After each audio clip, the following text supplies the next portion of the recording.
todos los cristianos creemos con absoluta certeza, sin lugar a dudas, que Jesucristo resucitó, que Jesucristo ascendió a los cielos, que Jesucristo está sentado a la diestra del Padre. Si tú no crees eso, no eres creyente. Todos los cristianos estamos absolutamente seguros de esas grandes verdades de nuestra fe.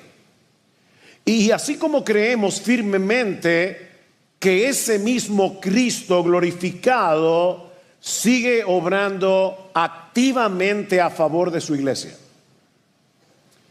¿Tú crees eso? Cristo está activamente obrando a favor de su iglesia, edificándola, fortaleciéndola, sosteniéndola, guiándola, santificándola por medio de su Espíritu.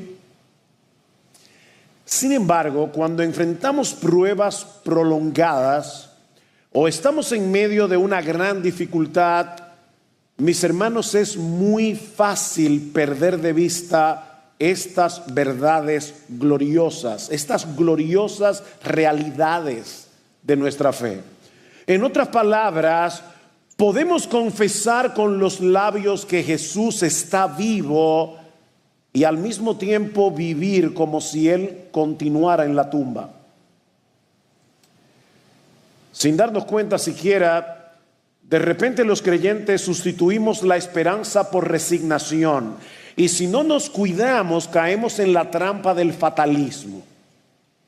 Las cosas son como son y no van a cambiar. Bueno, si algo aprendemos del libro de los Hechos, es que los cristianos del primer siglo tenían razones de sobra, humanamente hablando, para pensar de esa manera. Si has seguido conmigo esta serie de mensajes en el libro de los Hechos, te vas a dar cuenta que los creyentes del primer siglo, vuelvo y repito, humanamente hablando, podían ser tentados a caer en amargura, a caer en resignación, a caer en el fatalismo. Toda estructura de poder estaba en su contra, no tenían protección legal, no tenían influencias políticas, nada. Como dice John Piper, tal vez si hubiéramos estado tú y yo en la iglesia en ese tiempo, probablemente seríamos tentados a murmurar y a ser fatalistas. Los romanos nos desprecian, el Sanedrín nos persigue, los sacerdotes han dado órdenes para encarcelarnos y matarnos. Esto no va a cambiar. La oposición es demasiado fuerte. Nuestros enemigos son cada vez más despiadados. Pero mis hermanos, miembros de Iglesia Bíblica del Señor Jesucristo y cristiano que estás aquí de cualquier otra iglesia, esa no es la forma como Dios quiere que los creyentes vivamos. ¿Sabes por qué? Porque Jesús está vivo. Está vivo y reinando en gloria. Él sigue gobernando con absoluta soberanía sobre su iglesia y sobre la historia. Como leí recientemente y me encantó esta frase, Él no está atrapado en patrones predecibles ni limitado por nuestras expectativas. Él es el Señor de las sorpresas. Eso es precisamente lo que vemos al final del capítulo 9 del libro de los Hechos. Ahora recuerden cómo comenzó este capítulo. No lo olviden, lo vimos la semana pasada. Este capítulo comenzó con Saulo respirando amenazas de muerte contra los discípulos. Saulo representaba todo lo que parecía imposible de cambiar. Miren, si había alguien que parecía estar fuera del alcance de la gracia de Dios, indudablemente era Saulo. Pero el Cristo resucitado le salió al encuentro camino a Damasco y en un instante su vida fue transformada para siempre. Saulo salió de Jerusalén respirando amenazas y muerte, terminó postrado en tierra, rendido ante el Señor resucitado y convertido en uno de los instrumentos más poderosos del evangelio en toda la historia de la iglesia. Lo que veremos en el resto del capítulo 9 es una continuación de esa misma historia. Es la historia de un Cristo vivo que sigue edificando, restaurando y sorprendiendo a su iglesia. Este pasaje nos recuerda que no hay razón para ser fatalista. Este pasaje nos recuerda que no hay razón para vivir en resignación, porque Jesús está vivo, Él sigue obrando en su iglesia hoy. Vean conmigo el versículo 31, donde Lucas nos presenta un resumen de la obra del Cristo resucitado edificando a su iglesia. Y este es mi primer punto en la mañana de hoy. El Cristo resucitado edifica a su iglesia. Versículo 31, entre tanto la iglesia gozaba de paz por toda Judea, Galilea y Samaria. Piensen en Hechos 1:8.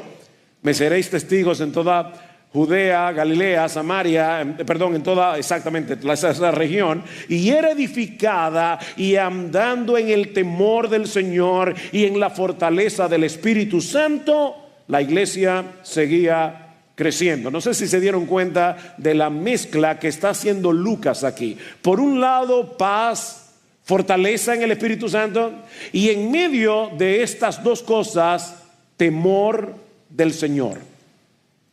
¿Y por qué hago mención de esta mezcla extraña? Porque para muchos hoy día estas cosas son incompatibles.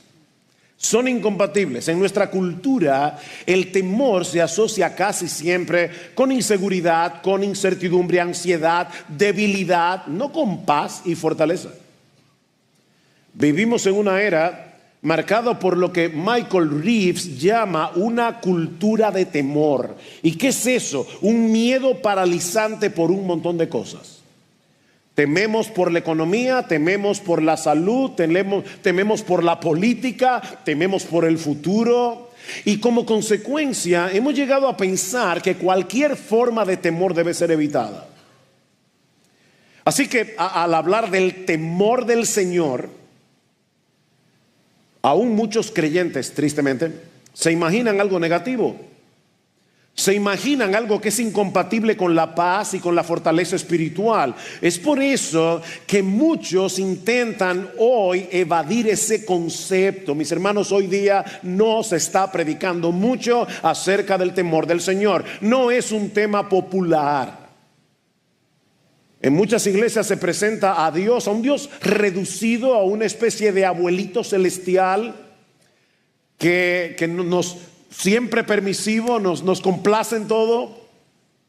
Mientras que otros, ahora reaccionando contra el abuelito celestial, reaccionan yéndose al extremo opuesto y viven como esclavos espirituales, intentando ganarse el favor de un Dios al que imaginan muy difícil de complacer. Se sienten inseguros de sí. ¿Estoy haciendo yo lo suficiente para agradar a ese Dios?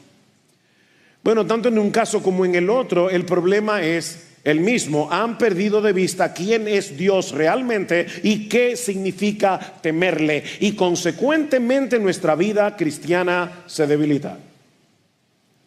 Mira, cuando no entendemos apropiadamente el temor de Dios, podemos caer en una apatía espiritual que nos hace vivir como si Dios no fuera real.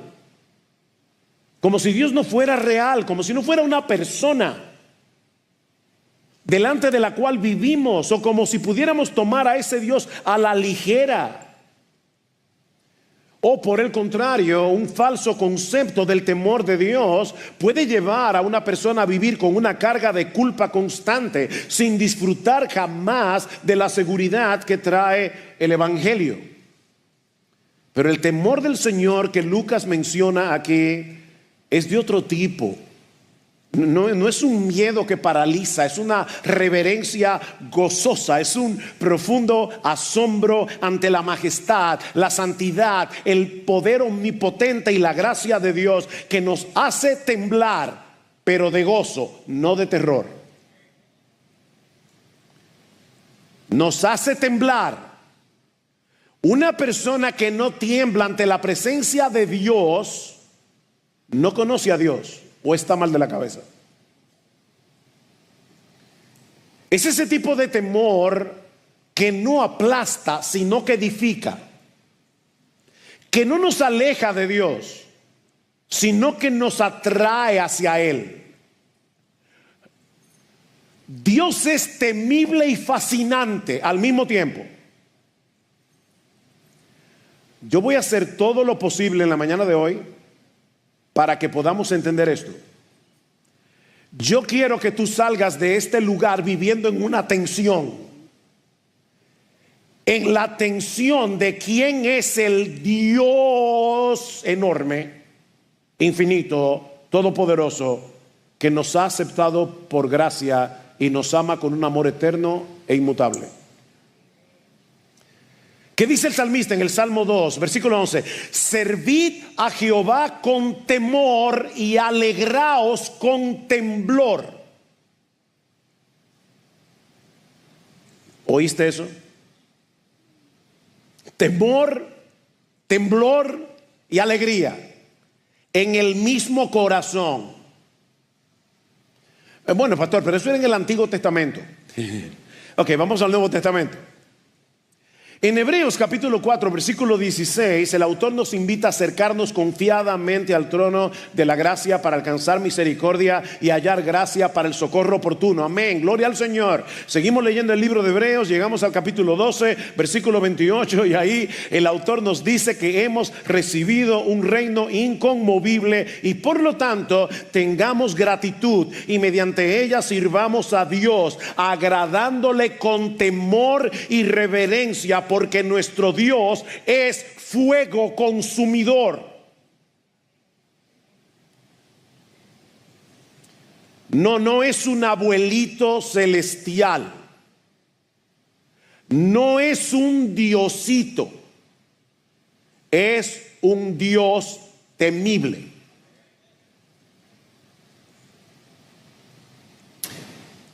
Mis hermanos, el temor de Dios y el gozo en Dios no se excluyen mutuamente, se abrazan. Mira, esto es como estar al borde del Gran Cañón. Probablemente muchos aquí no han ido al Gran Cañón, pero han visto en películas o en fotos. No hay barandillas, solo tú, el viento y una caída de más de 1800 metros frente a ti. No estás asustado de que el cañón te vaya a atacar, posible. No tienes miedo del abismo como si fuera un enemigo. Pero todo tu ser sabe que estás delante de algo grande, inmenso, algo que te sobrepasa por completo y que si das un paso en falso estás perdido. Sin embargo, en ese tipo de escenario, también sientes algo más. Sientes asombro, sientes belleza, atracción. No quieres alejarte, quieres quedarte allí y contemplarlo, porque algo dentro de ti te dice que fuiste hecho para estar delante de algo que es más grande y más glorioso que tú. Y entonces tiemblas, pero no de terror, sino de admiración. Ese es el tipo de temor que experimentamos delante del Dios vivo. Él no es como una fiera que viene a devorarte. No. Él es más bien como una tormenta majestuosa. Cuando llegues a tu casa, léete el Salmo 29. Lo leí esta mañana. Qué sorprendente este salmo. Voz del Señor sobre las aguas, el Dios de gloria truena. El Señor está sobre las muchas aguas. La voz del Señor es poderosa. La voz del Señor es majestuosa. La voz del Señor rompe los cedros. Sí, el Señor hace pedazos los cedros del Líbano. ¿Y sabes cómo termina este salmo? El Señor dará fuerza a su pueblo. El Señor bendecirá a su pueblo con paz.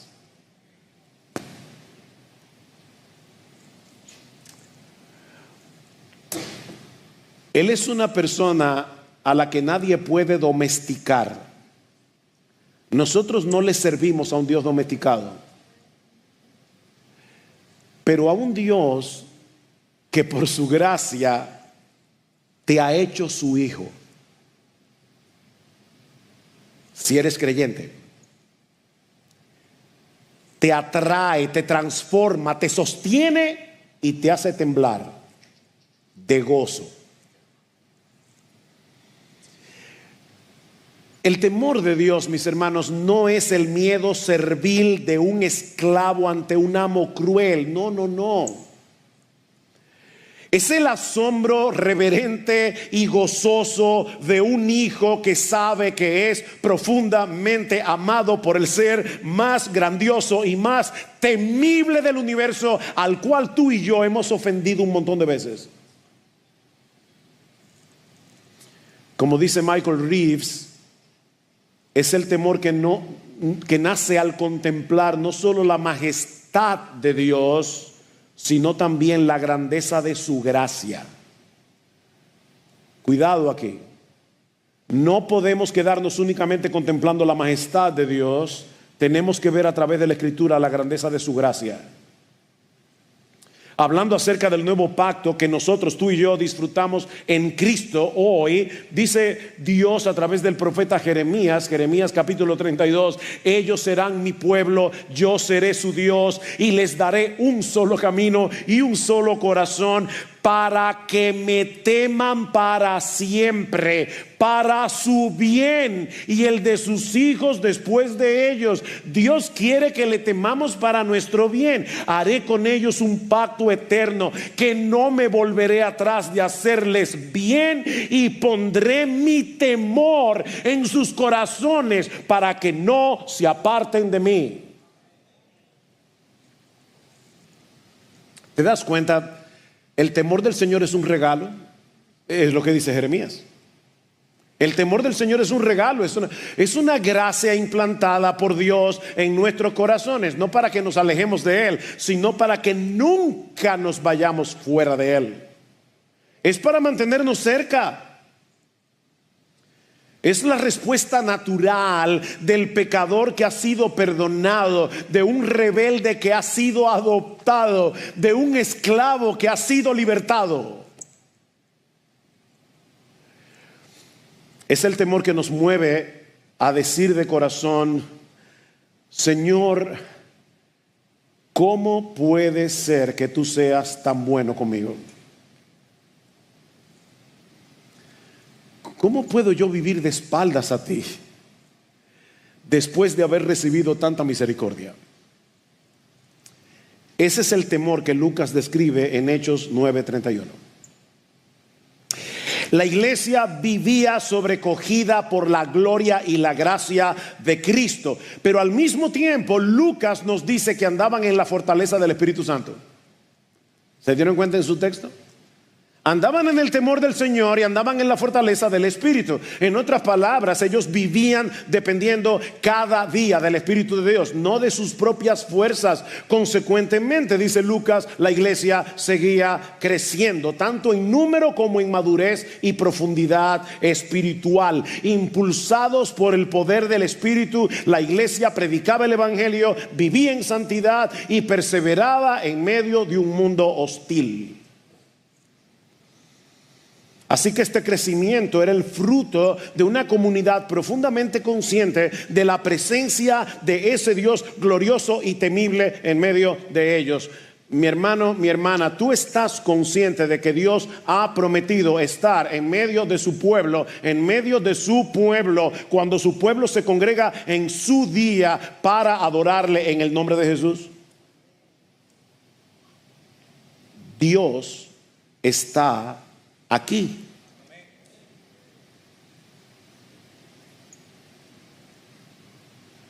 Dios está aquí.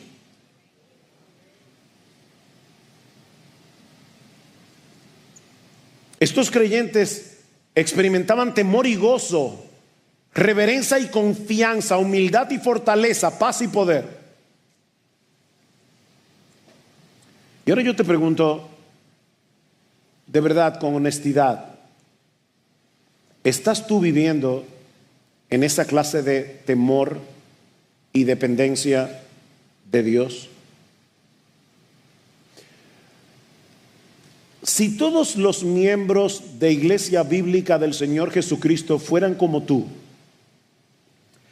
se podría decir de IBCJ que esta es una iglesia que anda en el temor del Señor y en la fortaleza del Espíritu Santo. Miren, mis hermanos, podemos venir cada domingo y cantar las verdades más gloriosas como las que hemos cantado hace un momento, y aún así vivir el resto de la semana como si Dios no fuera real.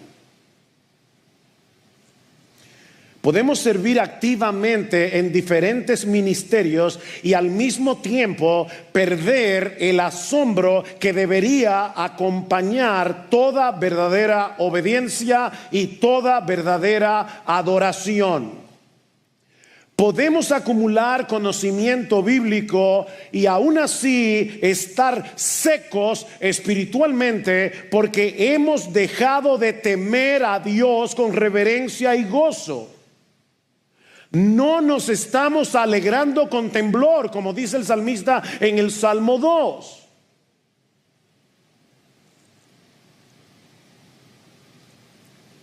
Miren, mis hermanos, este temor transforma cada rincón de nuestra vida. Transforma cómo hablamos, cómo pensamos, cómo tratamos a nuestra esposa, a nuestro esposo, cómo criamos a nuestros hijos, cómo usamos nuestro tiempo libre, cómo luchamos con el pecado. Le da peso, profundidad y significado a todo lo que hacemos como iglesia. Ese temor nos prepara para venir a encontrarnos con el Dios vivo cada domingo y vivir constantemente en la presencia de Él cada día de la semana. Y mis hermanos, cuando yo estaba preparando este sermón, tengo que preguntarme yo también, ¿estoy viviendo así? Por favor, piénsalo. Porque si esa no es tu realidad hoy,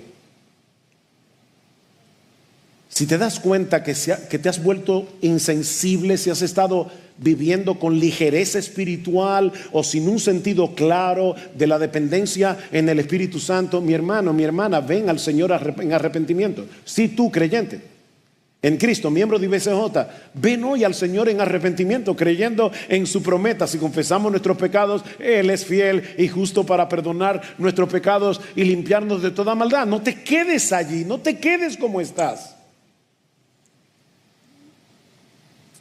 Pídele al Señor, ahora pídeselo, que haga contigo lo que Él prometió a través del profeta Jeremías. Señor, pon tu temor en mi corazón. Señor, hazme temblar de gozo al recordar quién eres tú, al recordar todo el bien que tú me has hecho y me haces. Que mi deleite sea más fuerte que cualquier tentación. Por favor, Señor, ayúdame, que mi deleite en ti sea más fuerte que cualquier pecado y que mi reverencia a ti sea el motor de mi existencia.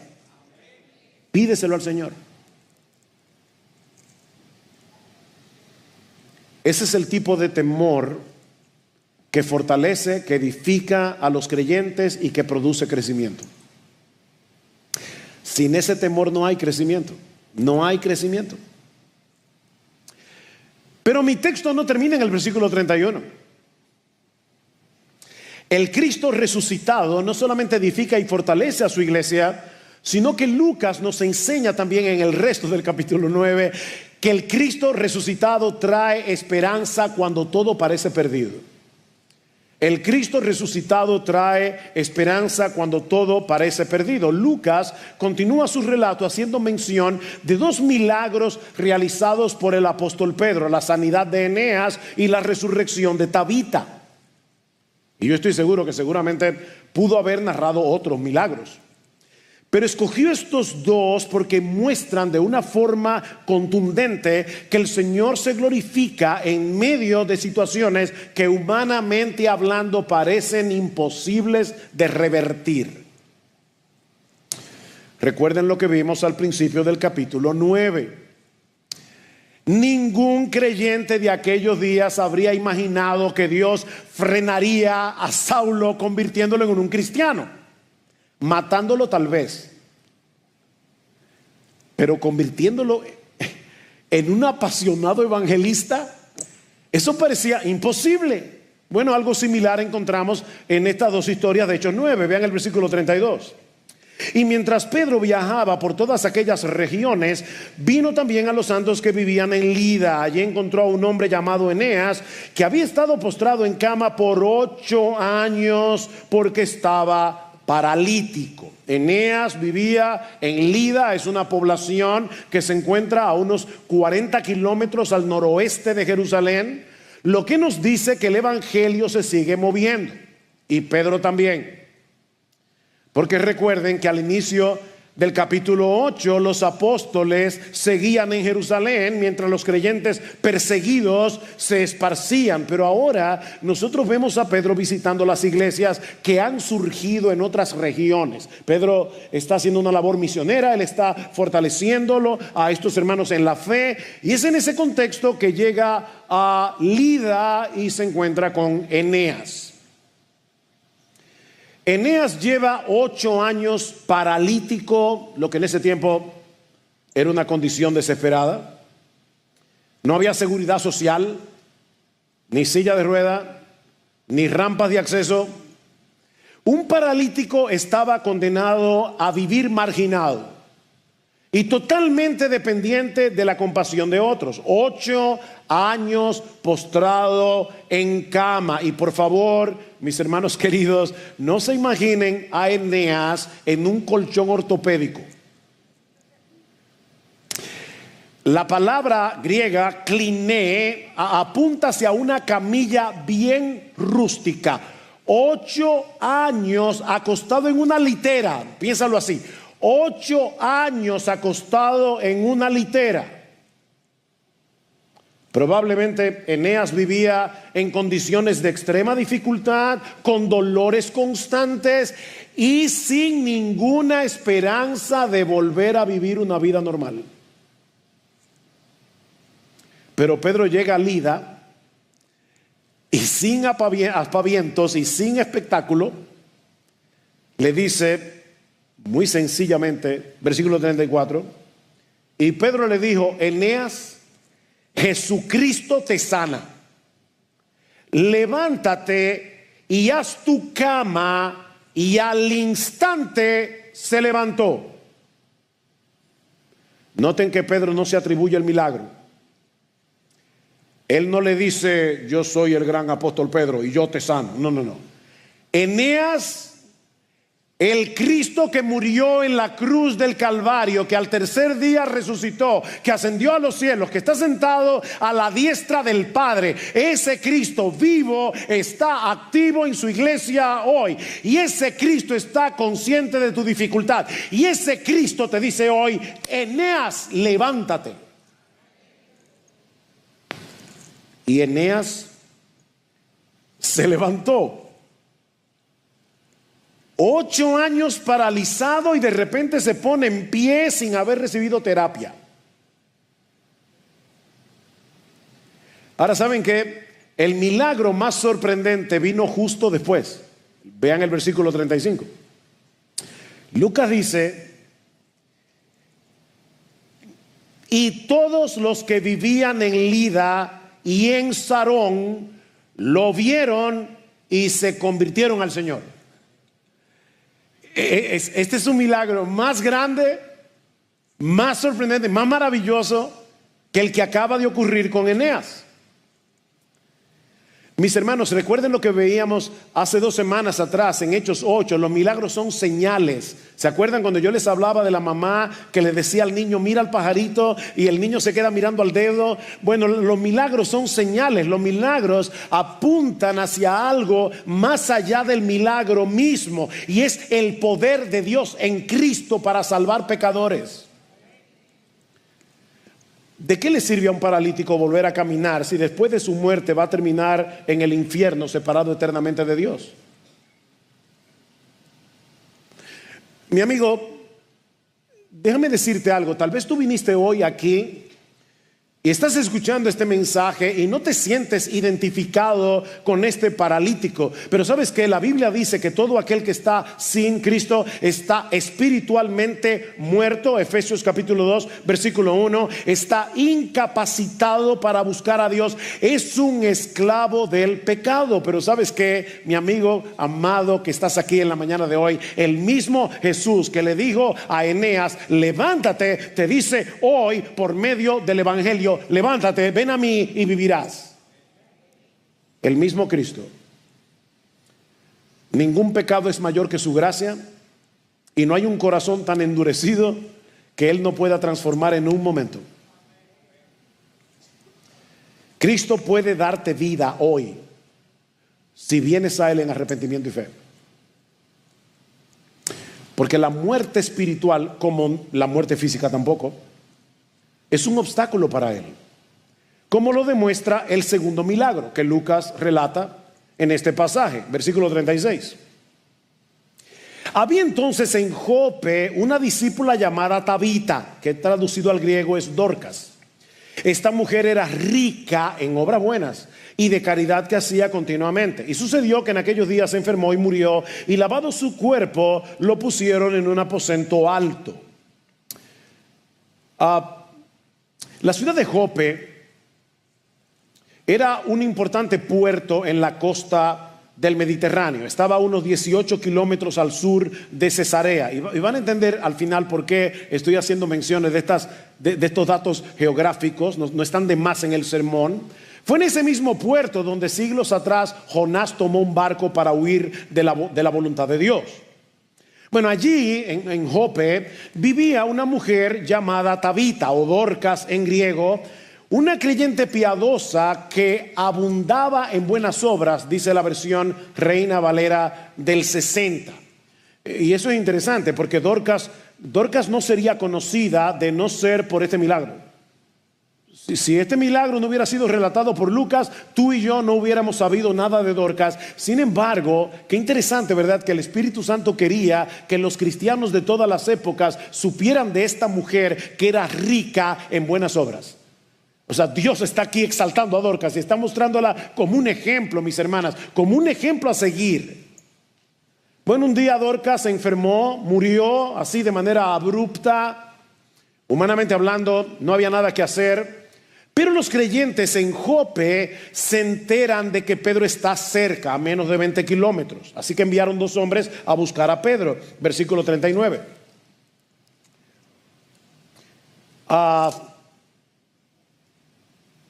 Entonces Pedro se levantó y fue con ellos. Cuando llegó, lo llevaron al aposento alto y todas las viudas lo rodearon. Noten otra vez cómo Lucas quiere resaltar esto, llorando y mostrando todas las túnicas y ropas que Dorcas solía hacer cuando estaba con ellas. Mas Pedro, haciendo salir a todos, ¿eso no les da un sabor a algo? Haciendo salir a todos, se arrodilló y oró, y volviéndose al cadáver le dijo: Tabita, levántate. Y ella abrió los ojos y al ver a Pedro se incorporó. Y él le dio la mano y la levantó, y llamando a los santos y a las viudas la presentó viva. Si tú conoces los evangelios, seguramente ya te diste cuenta que este relato parece un eco de lo que sucedió en la casa de Jairo. Dice en Marcos capítulo 5 versículo 41 que Jesús mandó a salir a todos afuera de la habitación, tomó la mano de la niña muerta y le dijo: Talita cumi, que en arameo significa niña, levántate. Bueno, ahora en Jope, seguramente también hablando en arameo, Pedro le dice: Tabita cumi, es una sola letra de diferencia. Tabita cumi, y Tabita resucita. Es como decía Lester mientras leía el pasaje, qué fácil se ve, ¿verdad? Porque lo sorprendente, mis hermanos, es la forma tan sencilla con la que Lucas relata el milagro. Es evidente que su intención no es llevarnos a ver algo espectacular. No, la intención de Lucas es llamar nuestra atención al poder del Cristo resucitado. Pedro oró y le dijo: Tabita cumi, y se levantó como el que está durmiendo una siesta. Ahora noten cuál fue el resultado, versículo 42. Y esto se supo en toda Jope y muchos creyeron en el Señor. Una vez más, el milagro no es un fin en sí mismo. Era una señal que apuntaba a una verdad mayor. ¿Cuál es esa verdad? Que el Cristo resucitado puede darle vida a los muertos, incluyendo a todos los muertos espirituales que se encuentran hoy en este lugar. Ahora hay un detalle al final de este relato que parece irrelevante. Versículo 43. Y Pedro se quedó en Jope muchos días con un tal Simón curtidor. Repito, esa nota parece irrelevante, pero los curtidores eran considerados impuros por los judíos porque trabajaban con animales muertos, con pieles de animales muertos. Y sin embargo, aquí está Pedro, nada más que Pedro, hospedado con Simón el curtidor. Aunque Pedro en ese momento no lo sabía, el Señor lo ha estado preparando y geográficamente acercando a Cesarea Marítima. Hay dos Cesareas, Cesarea de Filipos, Cesarea Marítima. Aquí está en Cesarea Marítima, porque Dios lo está preparando para su encuentro con Cornelio el gentil, que vivía en Cesarea. De manera que lo que Lucas nos está haciendo como un guiño de ojo, diciendo: el Cristo resucitado no solamente está edificando, no solamente está fortaleciendo a su iglesia, sino que continúa expandiendo el evangelio y transformando, como lo hará al apóstol Pedro, para quitarle el prejuicio que no le permitía llevar el evangelio al mundo gentil. Pero eso lo veremos en el próximo sermón del libro de los Hechos. Ahora, ¿qué aprendemos de esta historia? ¿Qué aprendemos de esta historia? Bueno, la gran verdad que nosotros podemos extraer de esta historia es que nuestro Dios es temible, que no podemos tomarlo a la ligera, pero que debido a su gracia, los creyentes nos gozamos en vivir para Él y nos refugiamos en Él en medio del dolor y la aflicción. Temor y paz, reverencia y alegría. Mis hermanos, termino como comencé. Nuestro Señor es temible y adorable. Es temible y adorable. Nos sobrecoge y nos deleita. Nos hace temblar y nos fascina, todo a la vez. Es por eso que en el Antiguo Testamento a las fiestas judías le llamaban, ¿cómo? Le llamaban a fiestas solemnes. Hoy día la gente piensa que eso no puede ser. Si es una fiesta, tiene que ser un jolgorio. Y si es solemne, tiene que ser un funeral. Pero ¿saben cómo deben ser nuestros cultos de adoración? Una fiesta solemne. Es una fiesta solemne. Mira, mi hermano, cuando tú llegues a casa, vuelve a leer la descripción que hace Juan del Cristo resucitado en Apocalipsis capítulo 1, versículo 10 al 16. Léete con calma y en oración esa descripción del Cristo resucitado. Juan, aquel que ponía su cabeza en el pecho del Señor, cayó como muerto a sus pies. No es un Jesucito.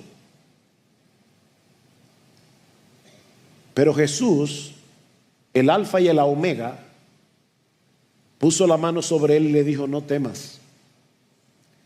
Yo soy el primero y el último, y el que vive y estuvo muerto. Y he aquí vivo por los siglos de los siglos, y tengo la llave de la muerte y del Hades. ¡Wow! ¿A qué Jesús es al que nosotros hemos venido a adorar en esta mañana?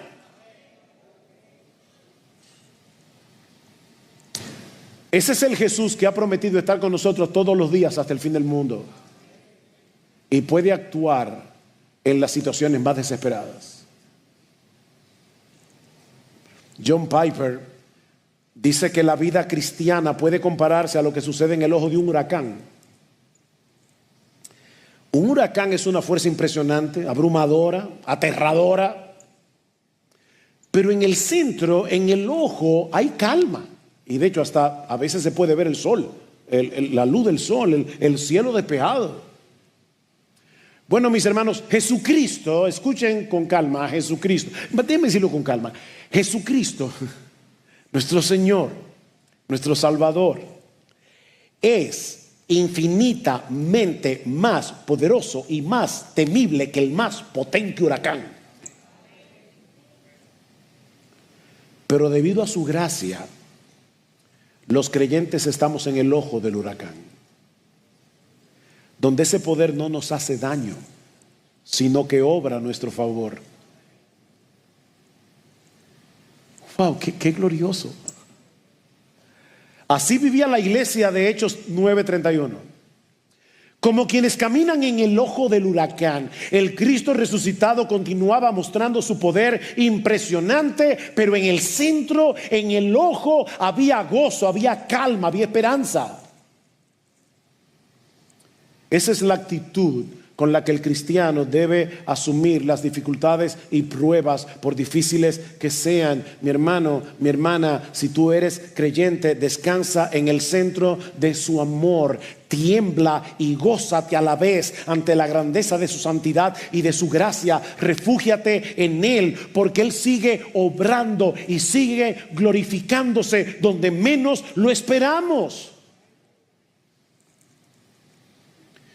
El Jesús que venció a la muerte está activo en la iglesia, mi hermano, mi hermana. Él no está ausente, Él no es indiferente. Él sigue edificando y restaurando a los suyos. Él sigue fortaleciendo a su pueblo en medio del temor, llenándolo de la fortaleza del Espíritu Santo. No siempre actúa como esperamos. No. Él es Dios, Él es soberano. Él no siempre actúa como esperamos, pero siempre nos da lo que es mejor, porque su sabiduría nunca se equivoca, su poder nunca falla y su amor nunca nos abandona.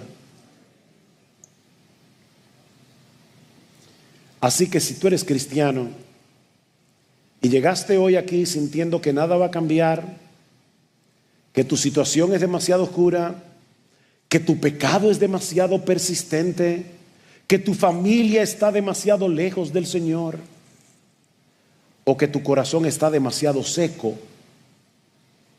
recuerda esto: Jesús está vivo y obrando en su iglesia hoy. No vivas atrapado en el fatalismo. No permitas que la resignación te robe la esperanza. Pon tus ojos en Cristo y pídele que avive tu fe. Camina en el temor del Señor.